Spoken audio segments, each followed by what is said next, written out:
Alright, so hello everyone, my name is DRG and I'm here to play some Black Desert Online. So without further ado, let's play. This is the gameplay, and oh boy, this game is really long. Ah, yes. I was informed by Alici at Mountaintop Guard Post that the path of prophecy within the Jade Starlight Forest, where the Flame of Origin resides, is currently blocked by a mysterious wall. Thankfully, we have Assistant Pippet helping us conduct our investigations. Did you not just say going into the forest is dangerous? Well, Pippet is a Frostel Weasel, so the Oak Jinshini won't attack him. Pippet said that the wall that blocks the path of prophecy appears to deteriorate as more Oak Jinshini return to the Flame of Origin. It's time for you to pull your weight. Cut the Oak Jinshini down and open up the way for us. I need to rest and reserve my strength. When you're ready, let's meet at the Mountaintop Guard Post.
We Bahitra must never forget the words of Bahit Lalakona.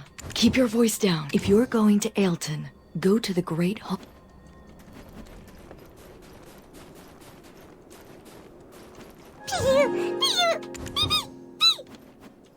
Shh, quiet down.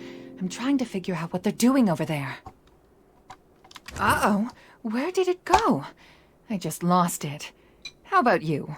Oh, you're coming up from the Jade Starlight Forest, right? A whole lot of souls were headed through the Path of Prophecy. You're late. Huh? You know each other? I thought you said you weren't friends. Do we strike you as friends? Huh. What a strange soul you are. Let's all go inside. We'll freeze if we stay out here. The star of the Winterland seeks the face that it lost, where life and death cycles in the heavens. I've come here on account of the heir of the Khan. We could have gone straight for the path of prophecy, but if there is even the slightest of odds that his father, the Khan of the Abets, is still alive, then us charging in recklessly might inadvertently sever the last thread of life he's clinging to.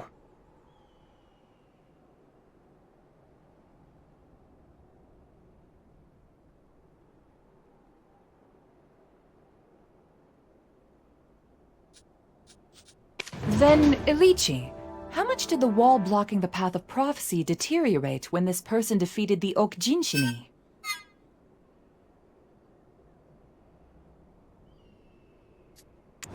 Quite a bit. However, it's not enough. It's probably just enough to put an arm through. Then, Pivot, we need your assistance. I know you haven't forgotten the 300-year-old stink of the Oak Jinshini chief's feet. Sure, they're stinky, but I honestly kind of miss that stink. It's just a hunch, but this mysterious wall blocking the path of prophecy that leads to the Flame of Origin. Do you think there's a chance it was Chief Floki's doing? We've searched the whole forest, and Floki is nowhere to be seen. The one place we haven't looked yet is inside the cave. I can't put my finger on why, but it feels like Floki trapped himself inside the cave on purpose and is waiting for someone to rescue him. There is logic behind this. If he is not like the other Oak Jinshini that have become violent, he will recognize Pipit and try to somehow send out a signal.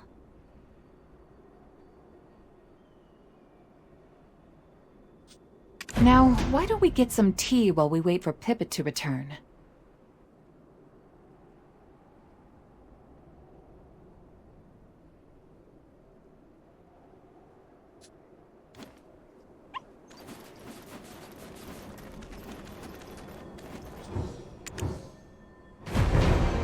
What's that pattern on your skin? If it's a curse, I can take a look at it for you. Those clothes. You've worn them ragged. Ever thought about a new look? Clothes make it the man, as they say. That stuff. What is it? It belonged to Bahit Lalakona, the Bahitram that first led us to the light of the Holy Flame. It was the first thing given to him by the Oak Jinshini when he arrived at the mountain. Legend tells that it will light up when the Yeenix returns to the mountain. It is shining, but the light is so dark. None of us have actually seen the fire for ourselves. Only he has. So, I see you've come to the mountain to erase that pattern that brands you.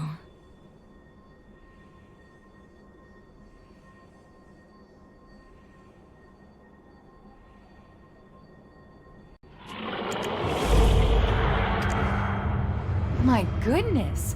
Ilichi, you have the ability to gaze into people's souls? I never knew. As brilliant cities and temples collapse, and Orzeka's power dissipates, a leader among them left the cursed, forgotten, ancient kingdom behind. With a crown made from unknown bones, he calls himself Belmorn, descendant of the kingdom of Orzeka, and names this land the Hexe Kingdom. The very same words that constantly go through my mind. How much do you know about the Orzeka records? I want to know more about the Yeenix.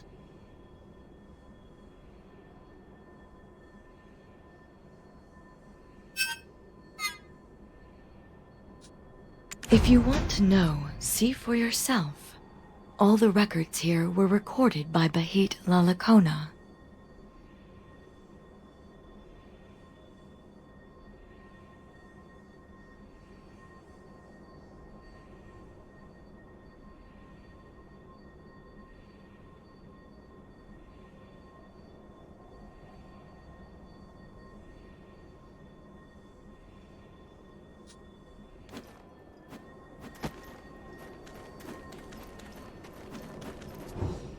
Excerpt from the 10,119th Wish.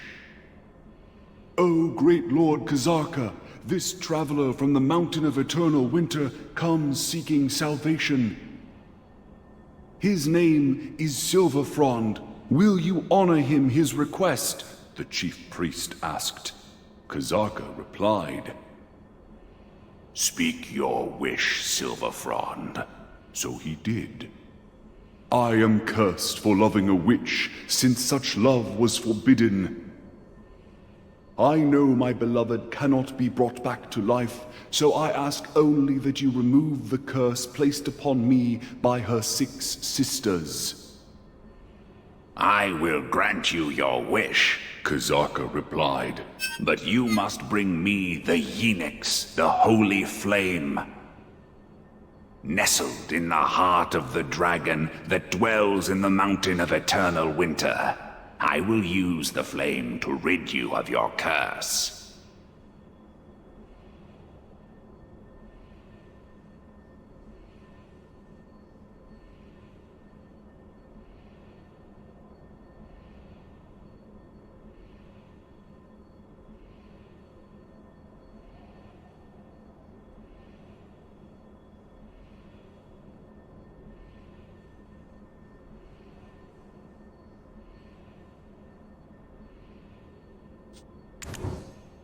Excerpt from the 13,000th wish.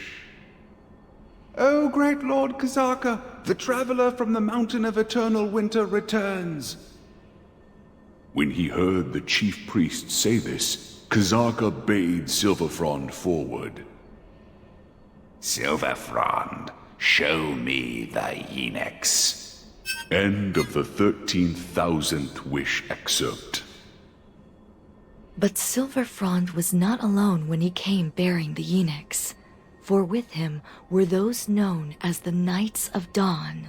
Orzeka fell soon after, and with its fall, Bahit Lalakona had a revelation.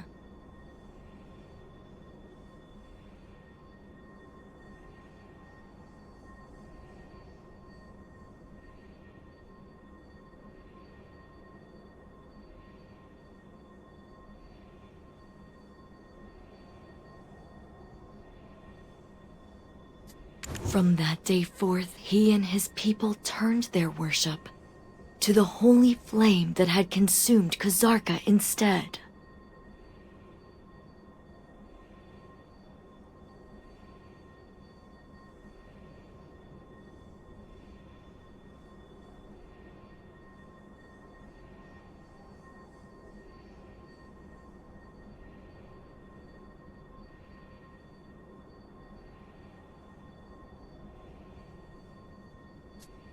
Once the turmoil that arose from Kazarka's fall had settled, I made for the Mountain of Eternal Winter to seek the holy flame.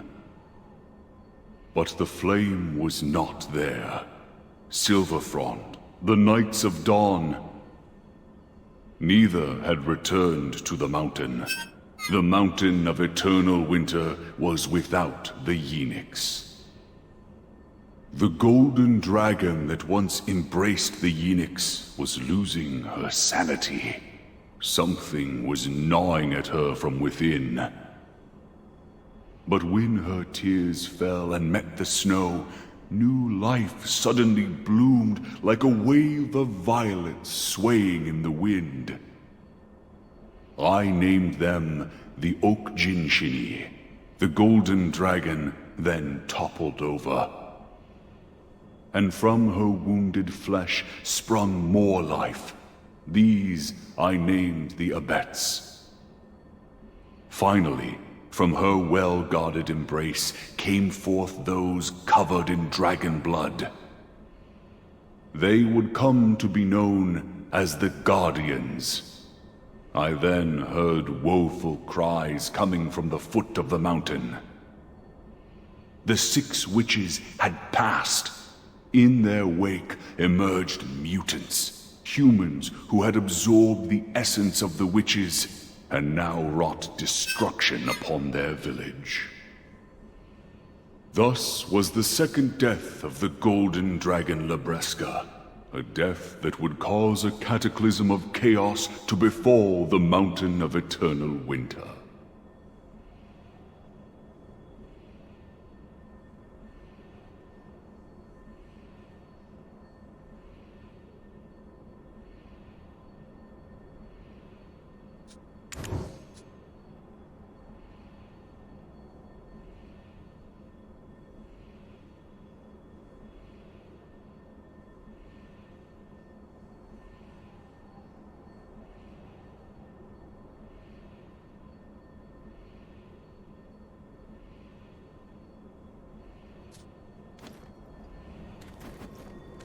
Keep your voice down if you're going to Ailton.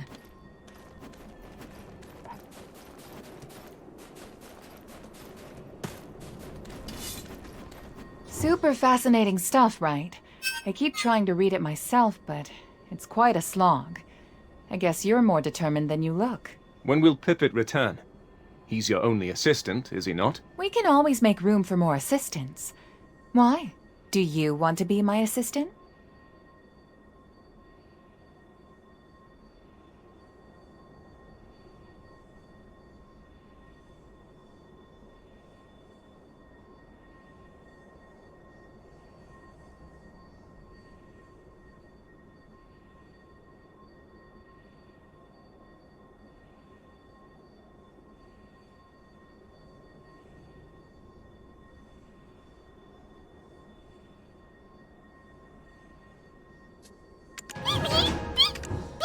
my!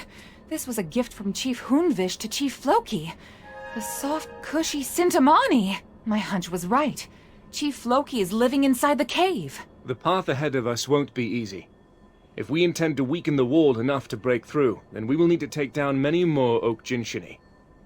Let's go. No, I need you to stay here. The soft, cushy Sintamani might have a hidden code on it. Does your tongue speak the truth? If this is some manner of deception...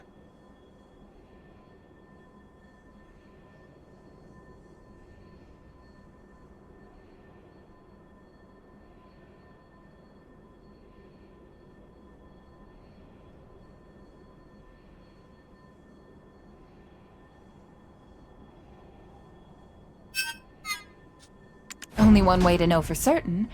Plus, it'll give us time to get to know each other better.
What can took you so long? Have you any idea of the number of signs we sent your way? The mountains, they've changed. Any Okjinchini would know, having been bound to them since the beginning of time. As you can see, the last remaining Okjinchini we three are. If close to Hunvish the chief is, but longtime friend of Unigan am I. It could not have been an easy journey, but I'm glad you're here. A new threat is upon us. Listen carefully. We three are all that remain of the Jade Starlight Forest's history. Beyond lovely evenings spent with loved ones, where starlight and moonlight riding the cloud's end. Enough, that is. As the dark sky fades to bring in the new dawn, Heard you we have. our sincere duty is to protect the winter. Surround you, the swine pansies do.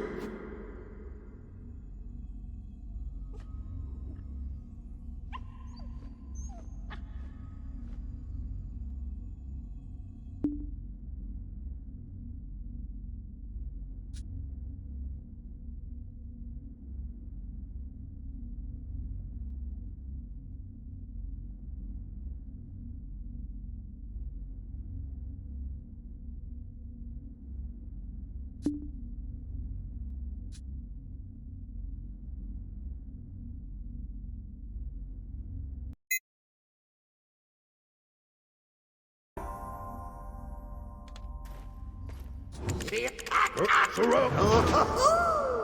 Who are you? After escaping from that woman's clutches, we had no trouble making it through these woods. Aha! And who are you? Chief,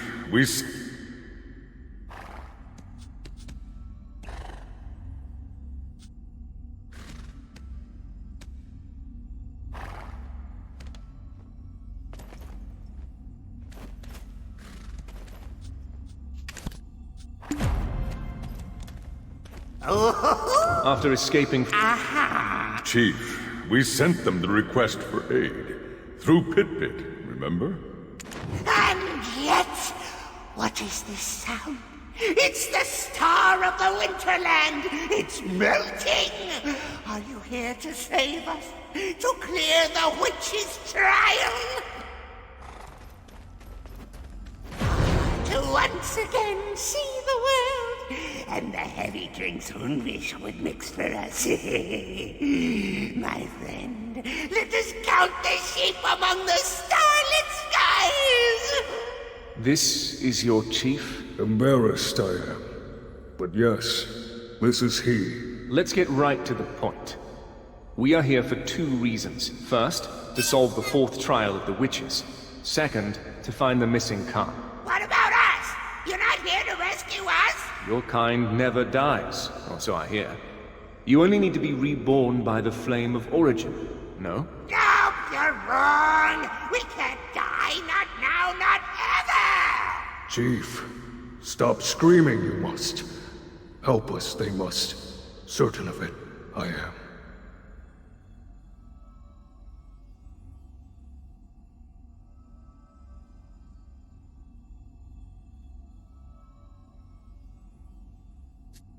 Ooh, Ivar! I mean, Ord. Have you finally thought up something good? I don't remember the last time you did.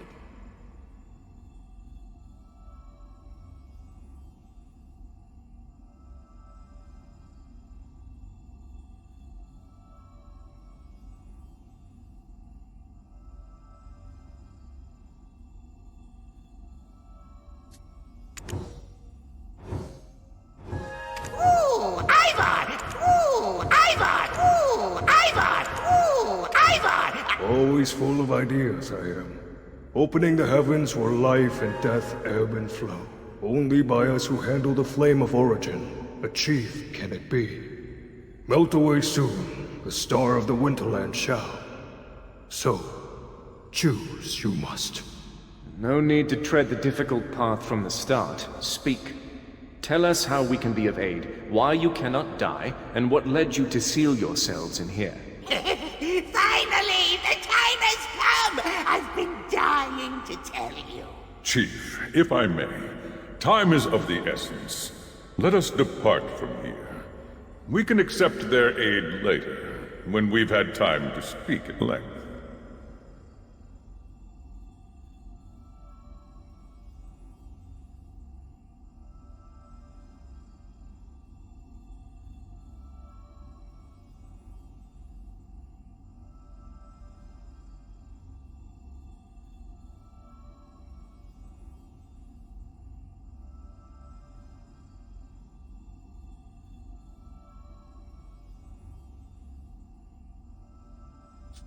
But you wouldn't happen to have brought any libations with you.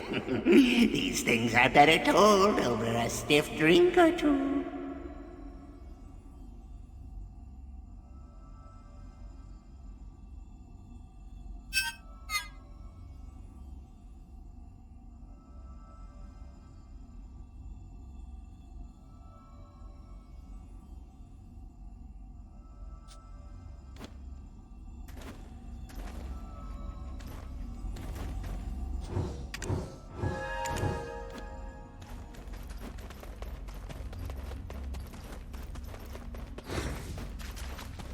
This is the cave gifted unto us by the humans who previously made their home here, where Lesha, the Witch of Fever, taught them the ways of draining the dragon's vigor.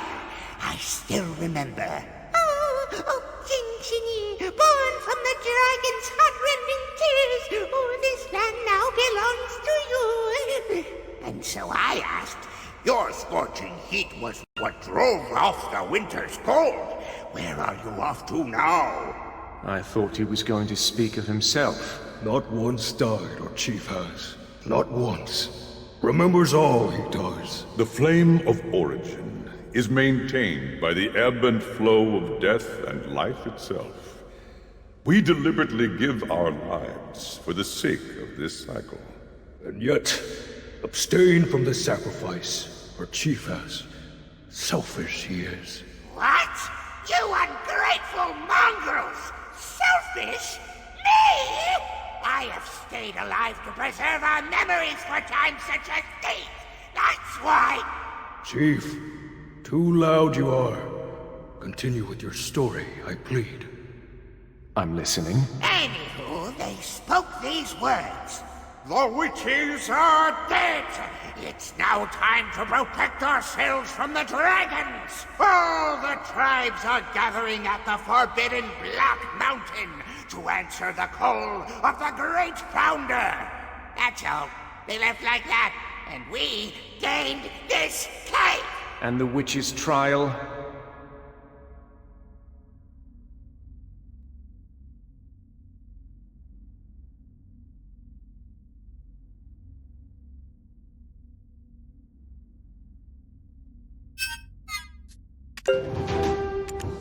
Chief, germane to the topic you aren't.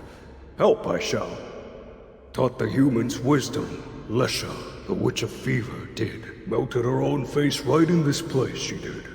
And yet, from within the heavens of life's ebb and flow, the eyes, nose, and lips to Lesha's face, a shaman restored. As the fingers of the heavens, these four pillars are now known. Once Lesha's face is restored, so too the lost face of the star of the Winterland shall be.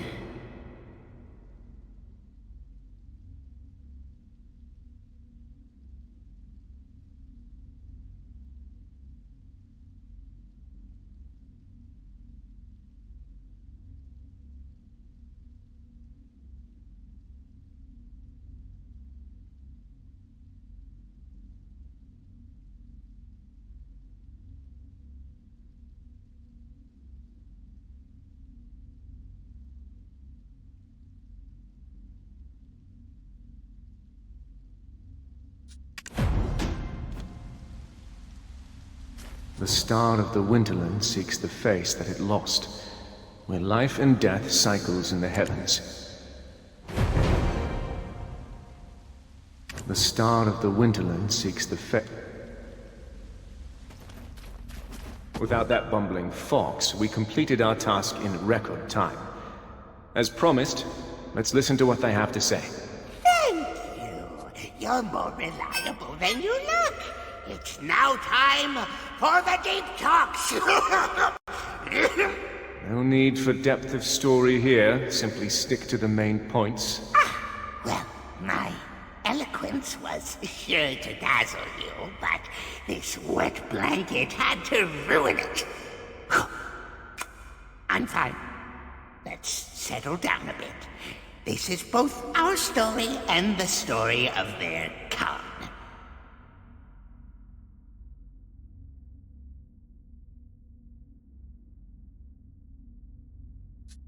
The reason we barricaded ourselves here is solely due to the crazed tribes outside these walls.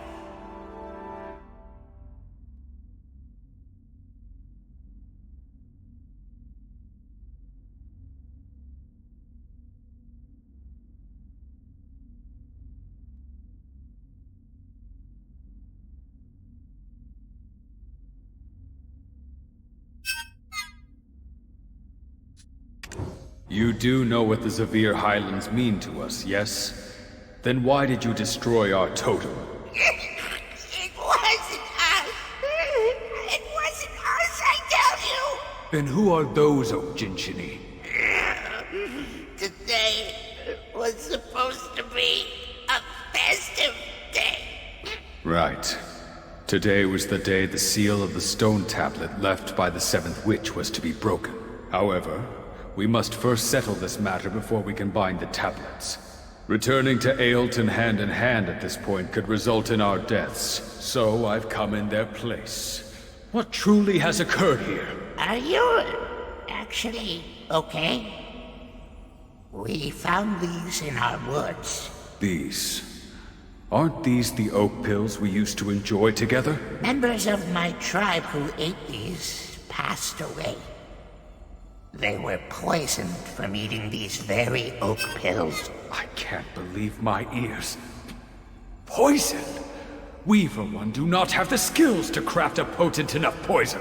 It appears that the fox rule wanes, and the deer rule is nigh. Aren't you going to pass the seat of Khan to your own son?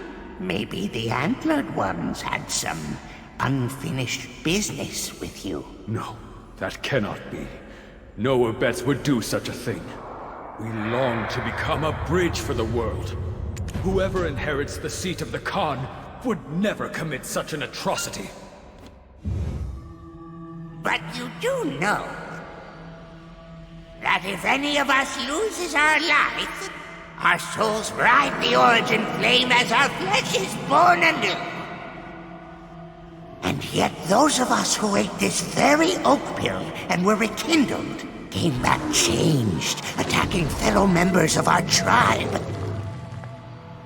No longer would they sing with us, "Oh, Labreska, return, return!"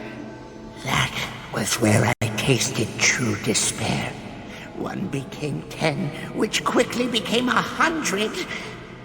They are the ones who toppled your totems in the Highlands. No, that cannot be. Not us Abets. What are you doing?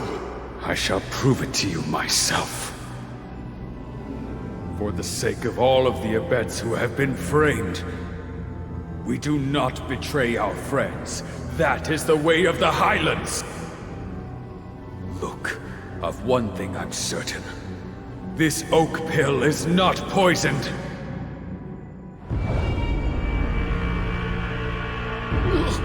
No. No!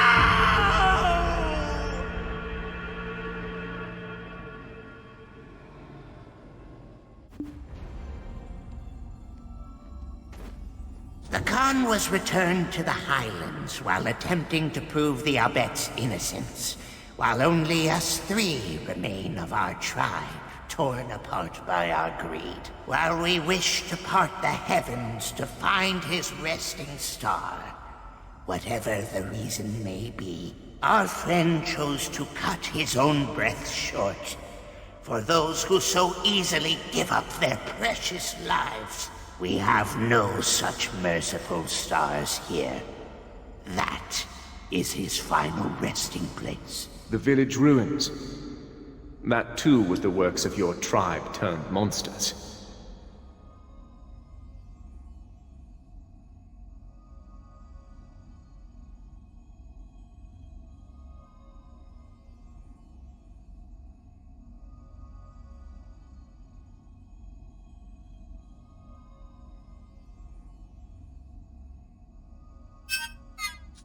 Do the Abeds believe we were the ones who brought the village to ruin?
They believe that you were the ones who planted the dread winter tree. Are you serious? They're not of their own minds. Ah! We are plighted as well. How could the Abeds have such little faith in us? Chief, isn't it obvious? Even if the poisoned pill consumed their soul, their shells remain Okjinshini clear as day. Anyone else would think the same. Let's stick to the facts here. Know the facts we do. Continue the unfinished story we shall. After the Khan needlessly passed, I came to realize that this all stems from a poisoned oak pill. But we've yet to identify the maker. In the end, it's still the Mountain of Eternal Winter. The oak pill is just a means. For no matter how we died, through the origin flame we were still reborn whole.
Enveloped in the chill of the eternal winter, this cold-hearted wanderer was.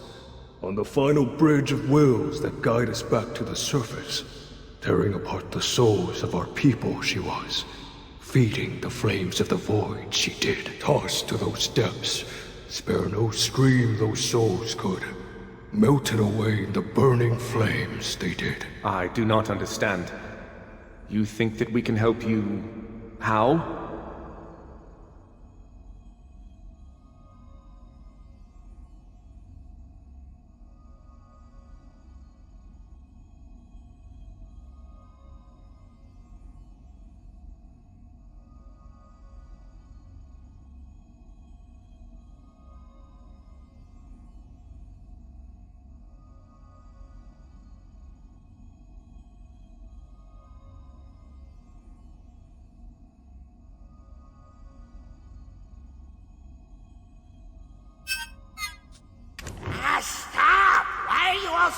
at explaining.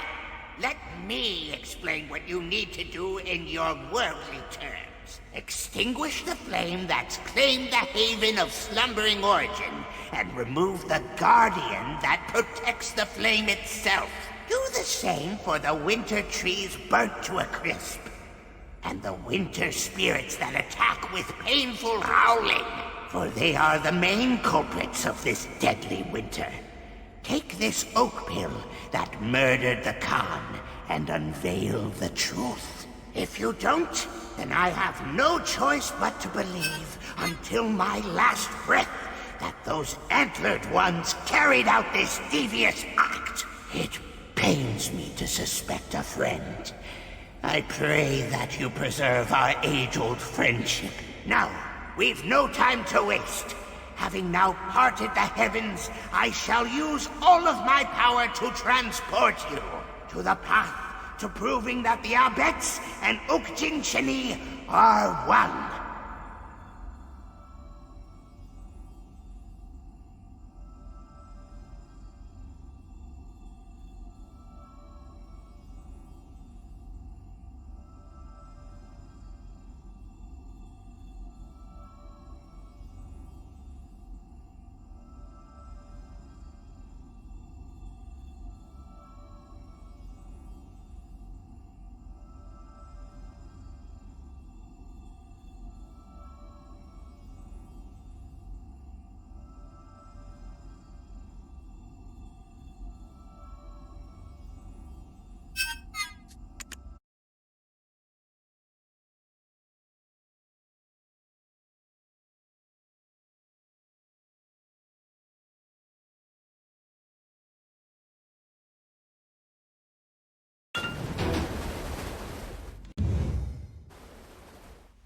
Hey there!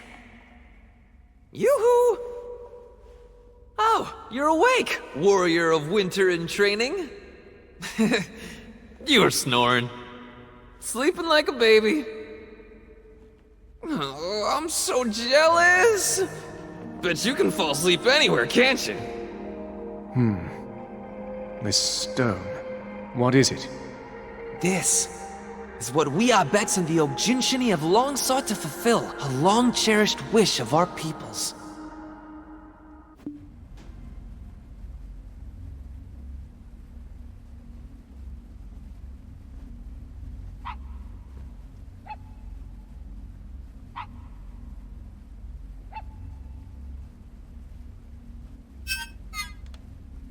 What kind of trial is it? You could say it's the very reason for our existence? From the moment the Mountain of Eternal Winter embraced us, there existed the stone tablets, which we split and shared with the Ogjinshini. These words were engraved upon those tablets. To find where your destiny lies, reach the end of the path of prophecy. Reaching its end shall break the tablet's seal and unveil the first prophecy. Gather the prophecies of origin to complete the final prophecy. This monument was made by Abets who reached that path's end. The proof that our Bets and Ogjinshini are one. I also recall seeing another stone tablet with constellations in the cave of the Ogjinshini. Yeah, that's just how they express themselves.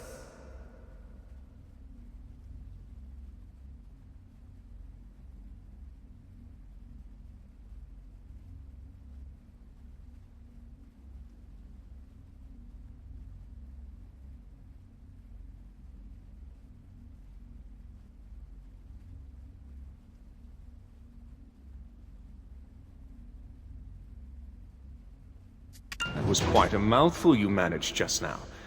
Did our little seed sprout while we were away?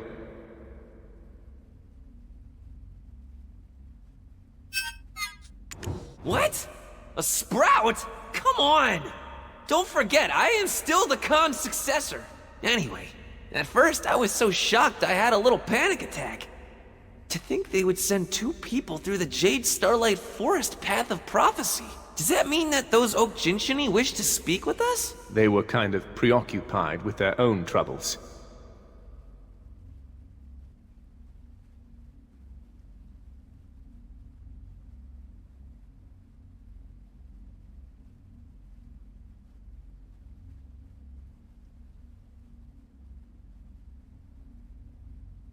We can talk more about that later in the Grand Conference Hall, right? Welcome. This is Ailton, the hometown of us Abets.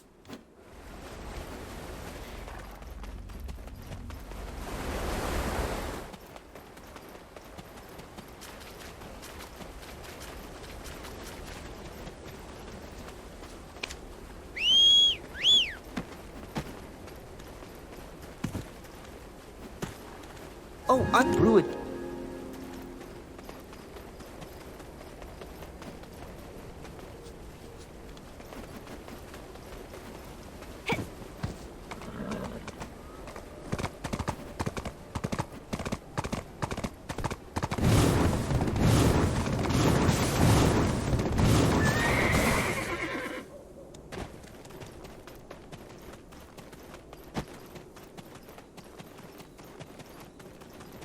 Welcome to Ailton. You have crossed through the Jade Starlight Forest Path of Prophecy, I assume? Yes, it was also they who defeated the mysterious monstrosity that appeared at Bronte's Bolt. Are you the chief of Ailton? I have something to tell you. It can't be. Wait. Lando, please leave us. No, he needs to hear this. Both here and at the Snowstorm Guard Post. You treated him like a child, but a child still matures without consent. Aren't those the oak pills we once shared with the Oak Jinshini? Please, explain to us why you have brought these before us. Wait a minute. They can't be seeking a truce. Not after all the trouble they've caused. These oak pills have been poisoned. Are they accusing us of poisoning them? We would never engage in such barbarism. As it would happen, your Khan spoke much the same. And so, to prove the innocence of the Arbets, he voluntarily chose to take this oak pill himself.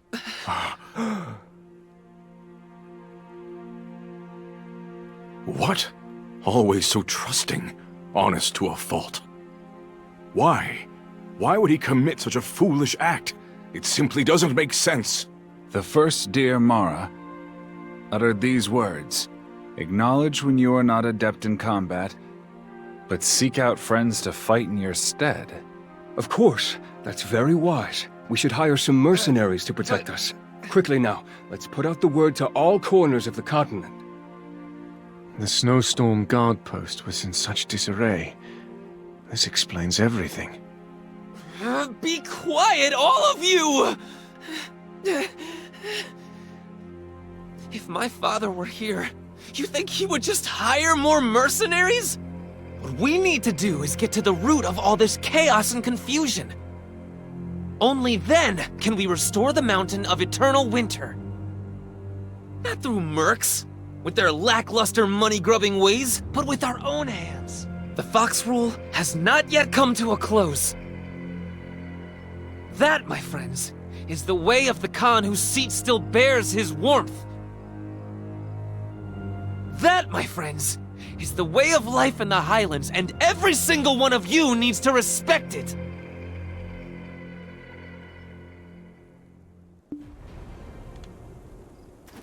Your father had no choice but to consume that oak pill.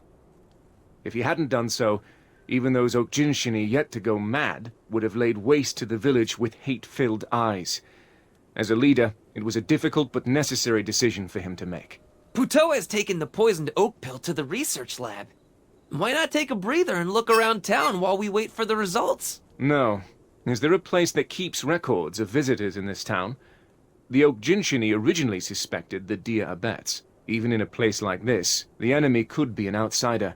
No, under these circumstances, the enemy must be from the outside. In that case, you can find the city highland border, home to the Fox Abets, right beside the central market. It is a place that oversees all who cross over from the highlands to the city, and vice versa. Then I shall head there first. You should go make yourself useful and look around as well, yes?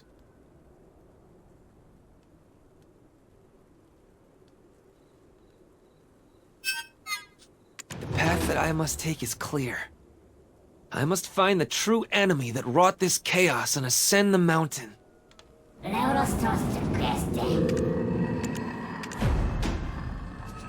Presto.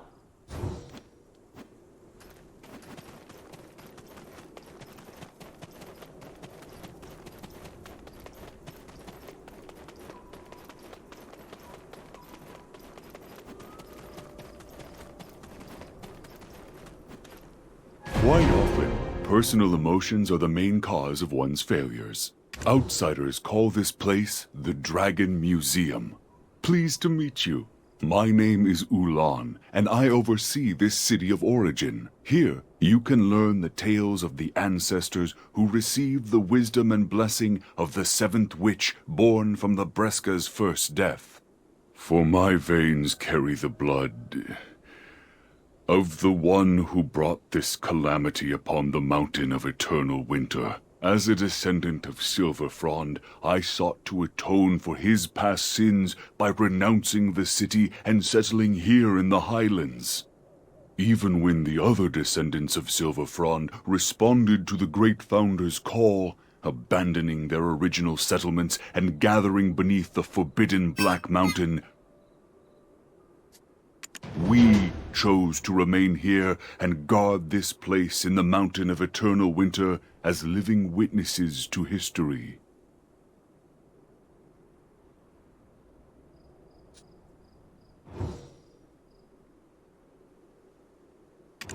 Oh, all of these relics were collected by us members of the Dragon Appreciation Society. Simply put, all of us here are what you might call dragon aficionados. There's countless dragon relics yet to be found, scattered all over the globe. Go on, take your time, and have a good long look around. If you found yourself here, all on your own, then maybe, someday, you may find yourself amongst our ranks as a member of the DAS. No?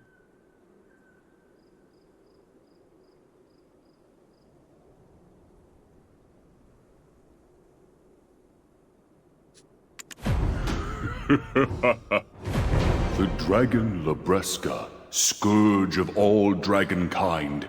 She devoured the hearts of her kin, and thus reigned over the Golden Mountain. Long into her rule, and with all who would seek to challenge her slain, a flame appeared. Was this a trick of the gods, or a test? And so it was that Lebreska came to possess the god-consuming flame, Yenix. She used this flame to challenge the authority of those gods. But she underestimated them. They tore from her body all wing and all limb, and wrought eternal winter upon Golden Mountain, so its name and glory would be forever lost. It was in this pitiful state that Lebreska experienced her first death, laying herself to rest in the haven of slumbering origin. The flame nestled deep in her heart. But from Lebreska's first death, 7 beings awoke, who, in the village below the mount, came to be known as the 7 Witches of Everfrost.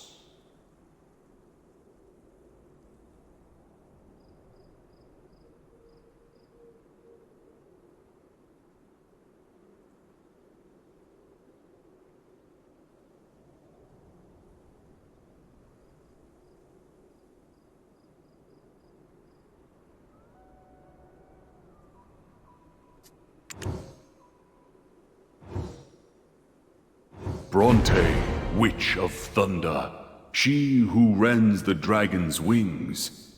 Cahel, Witch of Blight, she who rots the dragon's claws. Sethra, Witch of Rifts, she who splits the dragon's scales. Lesha, Witch of Fever, she who drains the dragon's energy. Marsh, Witch of Swamps, she who binds the dragon's ankles. Owena, witch of ruin, she who collapses the dragon's airways.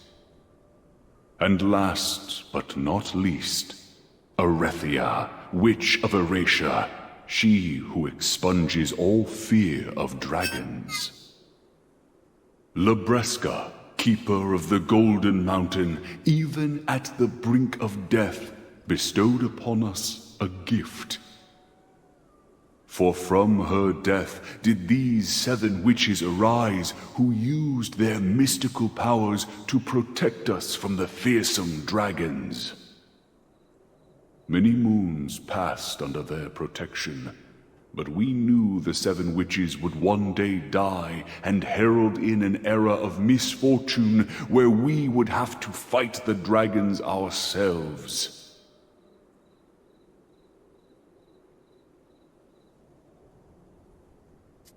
While its golden hue is now obfuscated by blanketed snow, may the sun reflecting off its frosty peak be an eternal reminder of Golden Mountain's glory.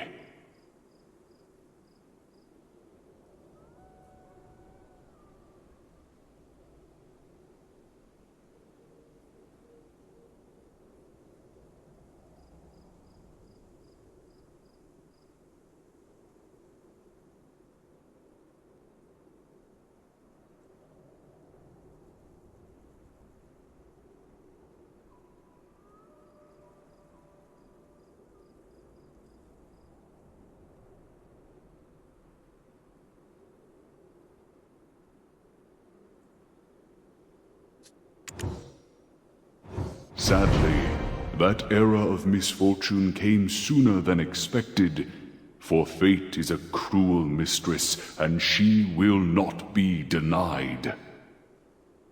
Erethia, the witch of Erasure, fell in love with the human Silver Frond, and in doing so, neglected her sworn duty. The 6 witches recanted the wisdom and blessings they had bestowed upon Silver Frond, then slew Erethia with Labresca's fang.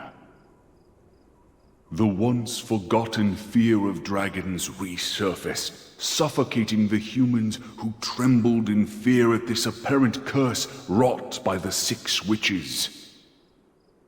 Play with the flames of love, and you will be burned. Grief-stricken and fearing for his life,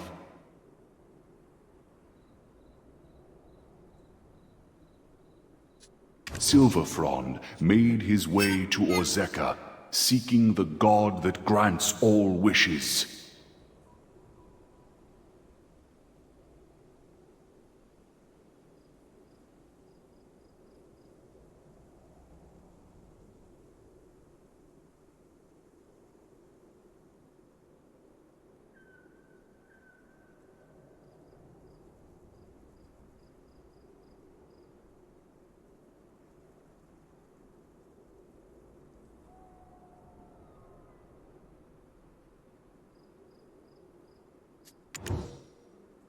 The god told Silver Frond that he must retrieve the Yinix, the holy flame still in the embrace of the dead golden dragon, if his wish is to be granted. So Silver Frond ascended the mountain of eternal winter, only to find Labresca alive, living her second life. There, he learned of the Yinix's true might, that it has the power to consume gods, and realized that he had been deceived by the wish-granting god. Can fate ever be denied? For just as he had with Erethia, when Silver Frond's eyes fell upon Labresca in that fateful encounter, he fell blindly in love with her. And Labresca, who clung to life just barely thanks to the Yinix, found comfort in the lonely human before her. And the mountain of eternal winter soon saw a warmer winter unfold. But then the Knights of Dawn arrived, seeking to bring an end to the God of Wishes. They persuaded Silverfrond to carry the Yenix to him.